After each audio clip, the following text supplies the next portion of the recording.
A사 레이더의 레이저 소자를 지금 현재보다 작은 크기와 또는 큰 크기, 대중소 이렇게 크기를 틀리게 그 목적별로 그 사용도가 좀 틀리겠죠. 레이저 소자를 만드시면 제 기술 구조입니다.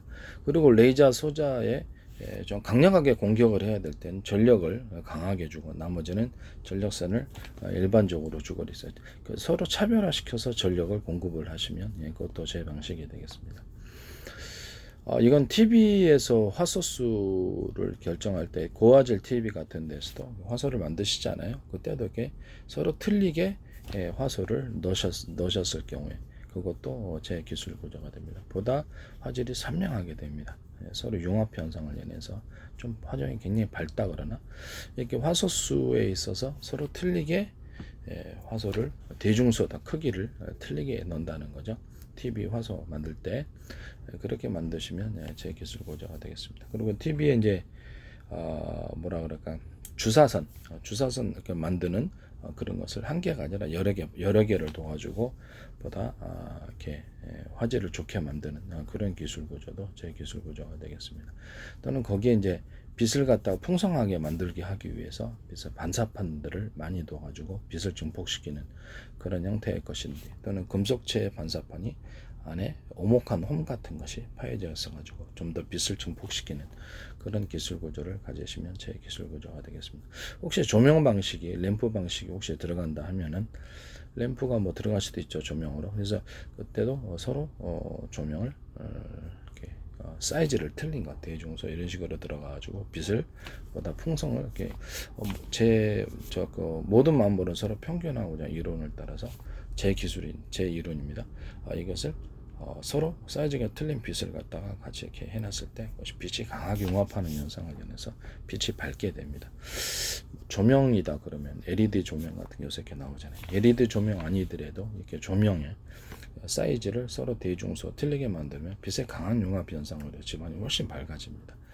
같은 다른 방식에 비해서 자동차 전도등에도 이렇게 서로 틀린 램프들을 여러 개 둬가지고 그 조명에 이렇게 빛이 나오는 구경 사이즈가 틀린 것을 놔서 빛을 하나 이렇게 중폭시키는 그런 기술을 가지시면 제 기술 구조가 되겠습니다. 대공 어떤 감시망의 조명 이런 것들도 다 되고요. 뭐 기타 열차나 아니면 선박 이런 데에게 조명 이런 것들에도 사용할 수 있겠습니다. 조명에 이렇게 나오는 LED 조명이다 그러면 사이즈가 틀린 거예요. 그러면 빛이 강하게 융합하는 현상을 해서 멀리 볼 수 있습니다.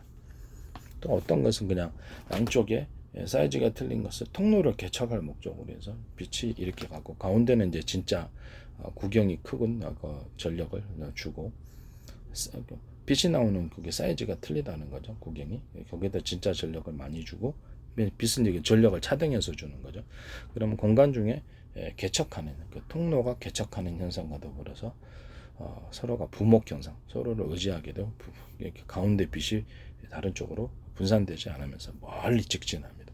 그리고 상대방 자동차다, 상대방 어떤 물체를 딱 도달했을 때 빛이 강하게 융합을 해서 그래서 빛을 환하게 밝혀줍니다. 이런 형태의 자동차 전조등이나 조명 방식, 대공 방망 조명을 사용하시거나 열차, 비행체 이런 데서도 이런 것을 쓰실 수 있습니다.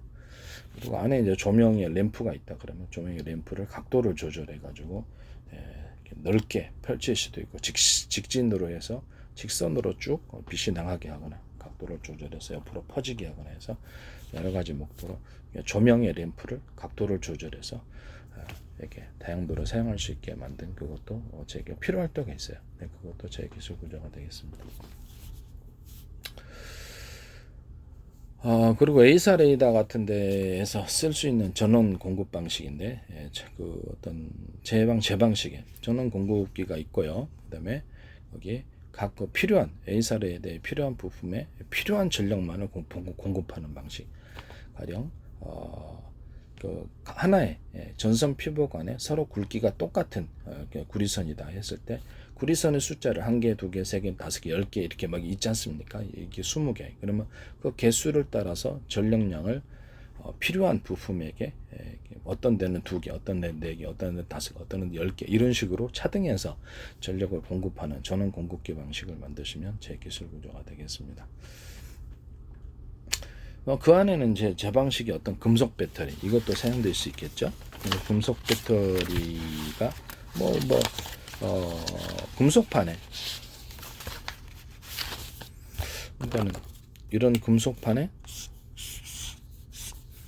이게 좀 그 MLCC 기술에 사용되는 건데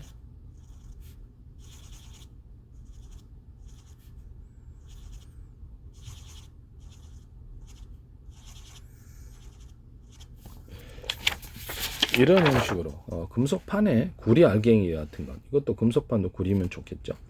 그래서 그 금속판에 구리 알갱이 같은 것을 대중소에 이렇게 크기별로 이렇게 쭉 나열해요. 그 나노 구조로도 반도체는 MLCC 기술에 들어갈 거니까 굉장히 작은 크기나 나노 구조로도 나노 크기로도 가능하다. 그래서 이렇게 쭉 나열해서 하나의 전선처럼 연결해 놓으면 이것이 파워풀한 전기가 저장이 되는 방식이 됩니다. 이런 또는 하나의 전선 피복안에 서로 굵기선의 굵기가 틀리게 해서 그럼 이게 서로 모든 만물은 평균하고자 한다는 제 이론을 따라서 전기가 교류를 하게 왔다 갔다 주파수 방식으로 변하게 되는데 펄스 방식으로 그 방법으로도 저장할 수 있습니다. 이것을 이렇게 이런 얇은 판을 다시 금속 용량을 덮어서 하나의 이렇게 판으로 만들고 전기를 흘려보내면 그게 전지가 됩니다. 절연체와 더불어서 이렇게 수십 장을 절연체도 놓고 수십 장을 이렇게 놓으면은 거기가 하나의 전지가 금속 전지가 됩니다. 이런 것을 여러 장을 겹쳐 가지고 수십 장짜리 또는 수백 장짜리를 겹쳐서 전지 금속 배터리를 만드셔 갖고 A사 레이더를 구성할 수도 있습니다. 서로 간에 연결해서 서로 이렇게 20개짜리 이렇게 10개짜리 이렇게 그걸로 금속 배터리를 사용할 수 있다라는 거죠. 여기 전기가 저장이 됩니다. 그리고 지금 전원 공급기 방식에서 이렇게 제 방식에 어떤 데는 전력을 강하게 송신하게 해서 보내기 위해서 서로 전선 피복 안의 구리선이 두께가 틀린 대중서다. 그러면 두께가 틀린 3개나 5개 이렇게 그러면 주파수 방식으로 전원이 공급이 되고 제가 모터에 들어가는 모든 형태의 산업용 모터, 가정용 모터, 군사용 모터에 들어가는 기계용 모터에 들어가는 일정 구간, 일정 거리를 서로 굵기가 틀린 전선 피복 안에 서로 굵기가 틀린 구리선들을 배치해서 펄스 방식으로 주파수 방식으로 바꿨을 때 모터의 구동력이 굉장히 강해진다 그랬죠.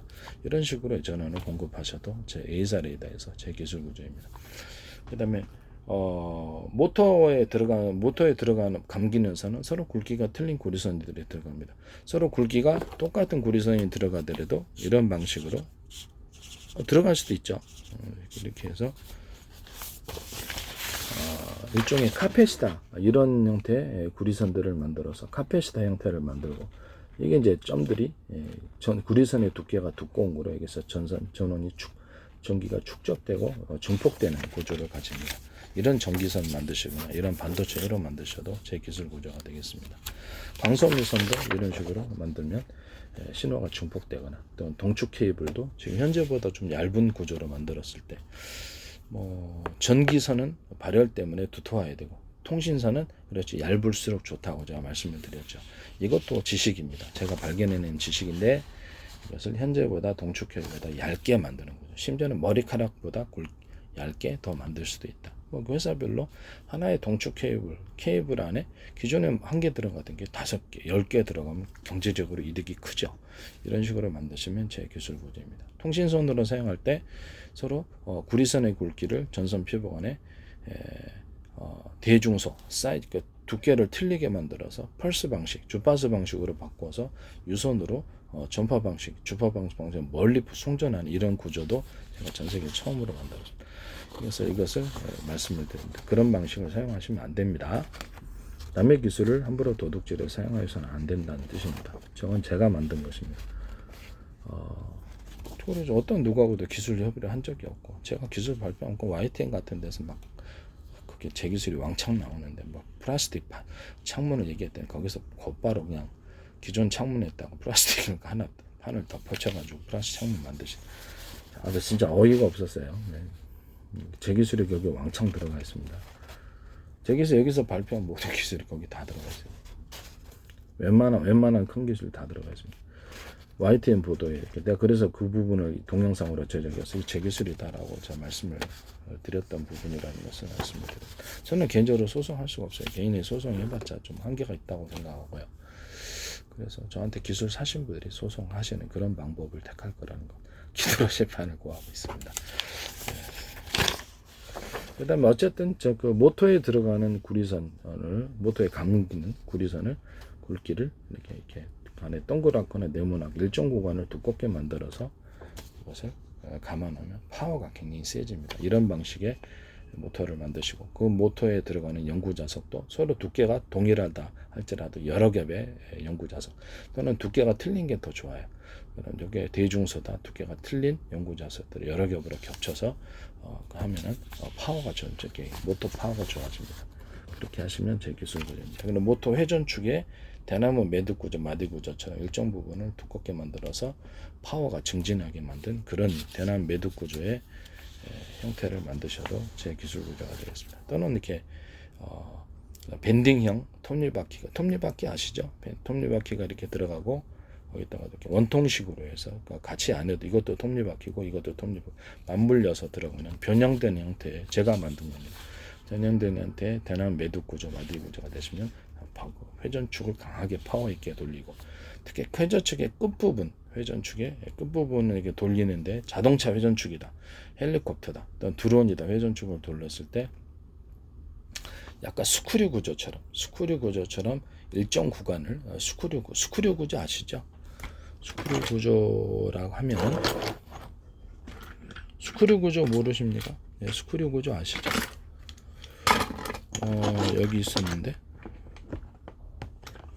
이런 식으로 스크류 구조를 이것보다 더 이렇게 더 심하게 하셔도 돼요. 그런 식으로 하면 회전축의 파워가 굉장히 좋아집니다. 훨씬 더 프로펠러를 돌릴 때 파워 있게 돌릴 수 있죠. 그 방식 만드셔도 제 기술 구조가 되겠습니다.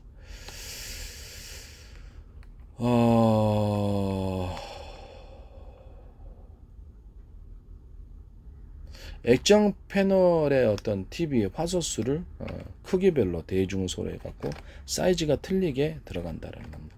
그래서 에이사 레이더의 어떤 레이저 소자도 크기별로 또 동일하게 만드는 게 아니라 목적을 따라서 크기별로 대중소 사이즈가 작은 것도 있고 큰 것도 있고 이런 식으로 섞어서, 그래서 전파를 쏠 때는 여러 개가 묶어서 쏜다는 거죠. 여러 개가 묶어서 전파를 쏘면 훨씬 더 이것은 장기적으로 영상 촬영을 할 때 전파를 세밀한 작은 레이더 소자들이 숫자가 많으면 좋아요. 가령 이제 큰 그 안테나, 큰 레이더 소자보다 작은 레이더 소자에 20개짜리 또는 100개짜리가 더 좋다라는 겁니다. 그러면 이게 영상 촬영, 디지털 영상 촬영, 전파를 보내서 영상화시키는, 디지털로 영상화시키는 기술을 사용할 때 좋다라는 거죠.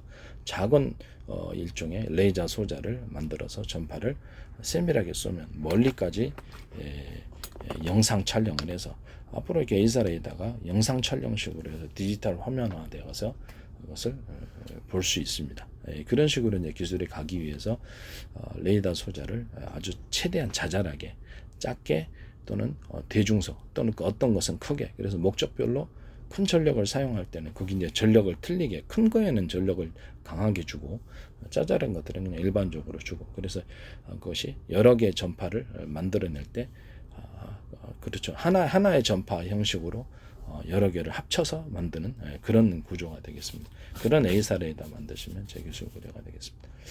TV 화소수에도 이렇게 크기를, TV 화소수에도 크기를 똑같잖아요. 대중소 틀리게 만들어 가지고 목적별로 하면은 굉장히 화면이 밝아지고 선명한 화질을 얻을 수 있습니다. 빛도 굉장히 증폭이 되고요. 밝은 화면이 된다 그러나 선명한 깨끗한 고화질을 얻을 수 있습니다. 이런 기술을 사용하셔도 제 기술 구조가 되겠습니다. 제 페이스북에 국정원하고 그다음에 포항공대, 지금은 안 들어오더라고요. 국정원하고 포항공대, 그다음에 카이스트, 그다음 과학기술은 과학기술협회들 이런 것들, 그다음에 하나 그룹, 방산 그룹이죠. 그다음에 LG 그룹, 그다음에 현대 기아차 이렇게 다수의 이렇게 광고가 계속해서 오랫동안 들어왔었고요. 한동안 그다음에 주한 미 대사관 광고도 계속 오스트리아 관광청 광고도 계속 올렸습니다. 페이스북에는 5천 명 정도 되고 개인으로서는 최다 외국 회원들이 대부분이고요. 그다음에 여기 유튜브는 그렇죠. 조회수가 낮고 가입자도 구독자도 적은 60명밖에 안 돼요. 그런데도 제가 여기서 기술을 발표하면 어디선가 다 나옵니다. 거기 YTN에서 제 기술이 거의 되고 저는 이제 제 기술을 아니까 그 사람들이 기술 구조를 발표를 안 했어도 제가 이렇게 발표하고 플라스틱 창문 얘기를 할 때도 기존의 유리창에다 플라스틱 이렇게 붙여놓는다. 유리가 기존의 뭐 어떤 보석 상점이다, 식당이다, 또는 베란다다 유리 돌돌면 깨지잖아요. 그래서 거기다가 합성섬유 나일론 투명도 90%짜리 있어요. 그런 것보다 또 좀 개선하면 좋겠죠. 거기에 대해서 투명도도 중요한 거니까 겉에를 기존의 유리창에다 덧붙여 놓는 구조. 그리고 이제 새로 만드는 베란다 샤시 창문들은 그렇죠. 아예 그냥 합성섬유 나일론 90%짜리를 두껍게 만들면 빛의 굴절력 때문에 플라스틱이 안 좋아요. 그래서 나 그런 것을 이해를 하고 이건 얇게 여러 장을 겹쳐 놓으면 빛의 굴절률이 달라지 괜찮아지 유리창만큼 깨끗하게 볼 수 있다라고 해서 얇게 합성섬유 나일론 90% B2가일 90%짜리로 얇게 여러 장을 겹쳐 놓으면 창문을 만들 수 있어요. 그런 식으로 창문을 만드시면 제 기술 구조입니다. 또는 그 겉에 안과 밖에 맨 껍데 외피는 합성섬유 나일론 90%짜리의 창문으로 만들고 안에는 아크릴 창문으로 만들 수도 있어요. 이런 식으로 만드셔도 제 기술 구조고 겉에는 합성섬유 나일론 90%짜리 창문이고 안에는 그렇죠 유리창 일반 유리창이 두고 그다음에 안쪽 또 깨지지 않기 위해서 안과 밖에 합성섬유 나일론 투명 B2가일 90%짜리를 창으로 만드는 이런 구조도 제 기술 구조가 되겠습니다. 그리고 하나의 창문에 하나의 창틀에 유리창이 여러 겹이 있는 경우 약간 공간을 띄어서 공기층으로 하여금 단열층을 만들게 하고 하나에 이제 2개나 3개 뭐 4개도 돼요. 하나의 창틀에 여러 개의 유리가 들어가 있는 경우 또는 그것을 플라스틱 유리로도 대체할 수 있습니다.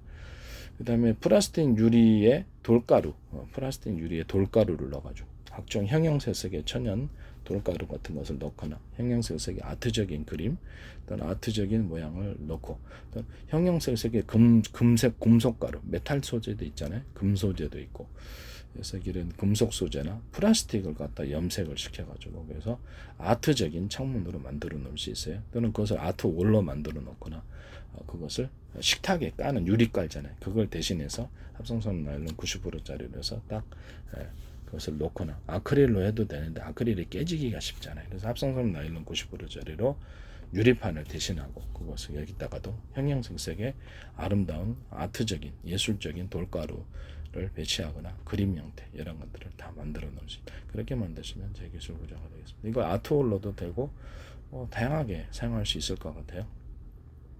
합성섬유 이거 어디다든 다 사용할 수 있지 않겠습니까? 그러니까 그런 합성섬유 나일론 90%짜리 뷰티가 다른 플라스틱도 돼요. 합성섬유 나일론만 된다는 게 아니고 다른 플라스틱도 이와 같은 구조로 만드시면 제 기술 구조가 됩니다. 창문의 형태로 만들든 어떤 돌가루들을 집어넣어서 아트월로 만들든 이것도 아트월이나 식탁에 유리 대신해서 넣을 수 있는 것이나 창문으로 형태도 되고요. 이것도 이제 제 기술 구조입니다.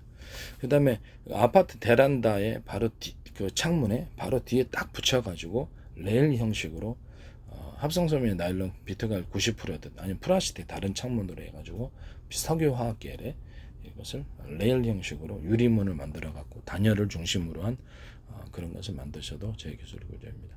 그 다음에 모든 베란다의 샤시, 저기 창문 샤시들 안에 단열재를 넣어가지고 방한 구조를 이렇게 내열 구조를 만든 그런 방한 구조를 만들어서 좀 더 방안을 따뜻하게 만든 그런 구조. 또 현관문이나 어떤 각종 방문에 나무문이 됐든 금속문이 됐든 그래서 안에 단열재를 넣어가지고 그러니까 그 베란다 샤시 같은 데 있잖아요. 창문 샤시 거기도 이렇게 샤시 부분에 거기다가 그거 단열재를 넣는다. 그런 거 만드시면 이제 제 기술 구조가 되겠습니다. 현관문도 그렇고 현관문이나 각종 이렇게 금속문이 됐든 나무문이 됐든 안에다 단열재를 넣어서 단열을 중심으로 한 이렇게 그런 상품을 만들어내시면 제 기술입니다. 그 다음에 아파트 베란다 창문 샤시에 이렇게 빗물막이를 따로 제품으로 구성해서 하셔도 되고, 함께 묶음으로 시공할 때 같이 하셔도 되고요. 빗물을 하도록 사선으로 해가지고 금속이 됐든 플라스틱이 됐든 소재가 뭐가 됐든 빗물이 샤시 안으로 들어오지 못하도록 그렇게 밀물 같은 거 이렇게 밑으로 떨어지도록 샤시는 이렇게 사선으로 이렇게 다 그런 모델을 만드시면 제 기술분들 샤시를 통해서 꼭 빗물이 들어와요. 그거 경험을 다 해보셨을 것 같은데, 그거 만드셔도 제 기술입니다. 남의 기술을 도둑질해서 상업화 시키지 맙시다.